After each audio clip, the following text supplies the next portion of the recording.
ইস্কনে এসছি। ইস্কনে আমি ঢুকবার আগে গেটটাকে একবার দেখিয়ে নিলাম। ভেতরে জানি না ভিডিও করতে দেবে কি দেবে না, তো চলো যদি করতে দেয় তো তোমাদের সঙ্গে শেয়ার করব। চলো, এটা হচ্ছে বাইরেটা ইস্কনের, দুর্গাপুর ইস্কন।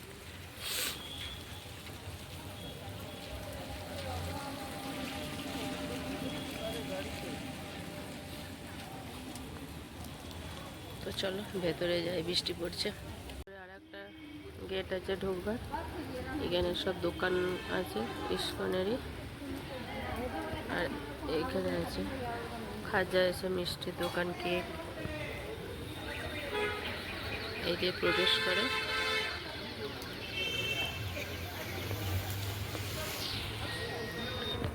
রথটা, ইস্কনের রথটা।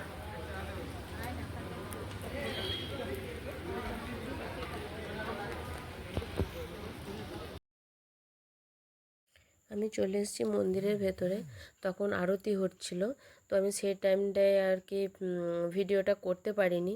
আর করার ইচ্ছাও, সত্যি কথা বলতে করার ইচ্ছাও ছিল না। ওই টাইমটা আমার একটু দেখতে ইচ্ছা যাচ্ছিলো যে ওরা যেভাবে আরতি করছে, আর যেমন আমি দেখিনি কোনো দিন এই ইস্কনেতে। তো আমার সেটা দেখার খুব ইচ্ছা ছিল, তাই সেই টাইমটাতে গিয়ে আমি এটা দেখছিলাম। আর তারপরে আমি গিয়ে ভিডিওটা আমি করছিলাম। আর প্রচণ্ড ভিড়ও ছিল, বাইরে বৃষ্টিও পড়ছিল। তাই আমি ভিডিওটা মানে যতটুকু পেরেছি, সম্পূর্ণ আমি পারিনি। কারণ ওই টাইমটায় আবার মানে ওদের টাইমও হয়ে গিয়েছিলো মন্দির বন্ধ করার। তো আমি সেই জন্য মানে কোনো রকমে তাড়াতাড়ি করে ওদেরকে রিকোয়েস্ট করে কোনো রকমে আমি ভিডিওটা করে নিয়ে আমি বেরিয়ে চলে এসেছি।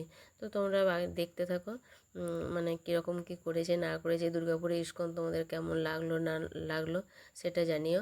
আর তোমাদেরকে পরে একবার ফ্যামিলি নিয়ে যখন যাব তোমাদেরকে ডিটেলসে সব আর কি শেয়ার করব, দেখাবো। আর মানে সব শেয়ারও করব, কি হয় না হয়, কখন হয় না হয়, সেটা সব তোমাদেরকে শেয়ার করব। দেখুন সব চলেও যাচ্ছে, সব টাইম হয়ে গেছিলো বলে চলেও যাচ্ছিলো। তো চলো তোমরা এটা দেখতে থাকো।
যারা দয়া করে যারা দাঁড়িয়ে আছেন কিংবা করে বসে পড়ুন, মাতাজিরা মাটি করে আর প্রভুজিরা টান করে সবাই